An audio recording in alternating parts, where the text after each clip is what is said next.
we've been saying these in our conversation. I just want to go over them again. So we're giving you information that is really easily implementable. So you're going to have a plan to ensure your donors have a deeper relationship with the organization's fundraising, staff, and board leadership. And again, with transparency, with engagement, you're going to allay a lot of the fears about the transition. You're going to figure out with this transition committee who you have to be most engaged with, who you have to stay in touch with, who you have to be meeting with, which people might need to have input into the search. So how big a committee should you have? I mean, what are we talking about in terms of size? My magic number is like 6 to 8. Should the fundraising staff be represented there? Absolutely. Okay. Somebody from the executive leadership team, somebody from the fundraising staff, and I would consult with the outgoing chief executive, but not make them a part of the transition committee. Okay. Because they're not guiding the transition, they're part of the transition, but we're trying to help them step back in terms of how responsible they feel for the organization.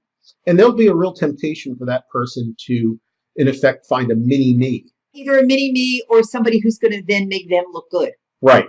Yeah. So you want to keep them engaged so they feel like they're still being valued, but they're not driving the process. Well, and you bring up a really important point, is that, none of us are perfect. And you would hope that everybody would be mature about things and say, there are things that I didn't do right here that I should have.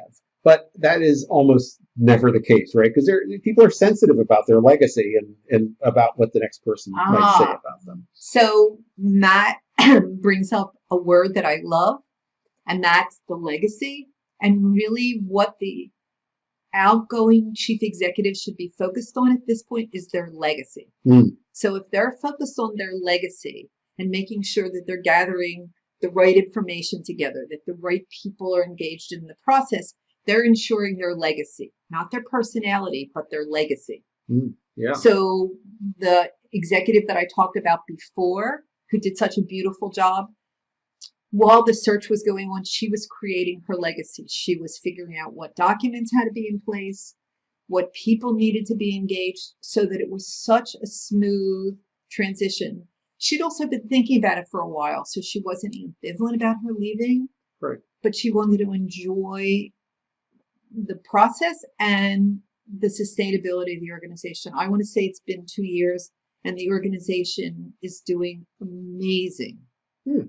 Just amazing. They've gone through the transition beautifully. They've brought in some new board members. They've kept a lot of the key staff.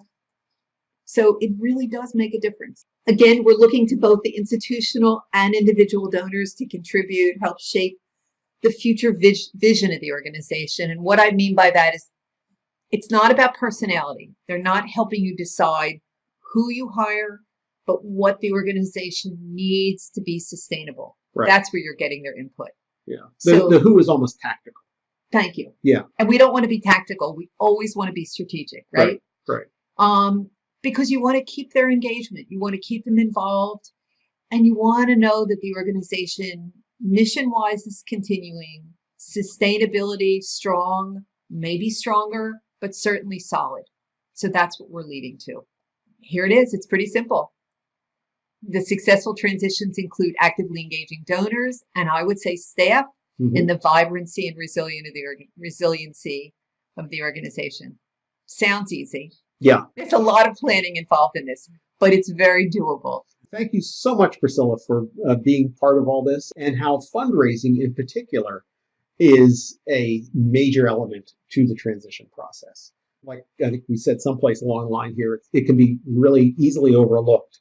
And to the organization's short and long-term peril. I would totally agree. Yeah.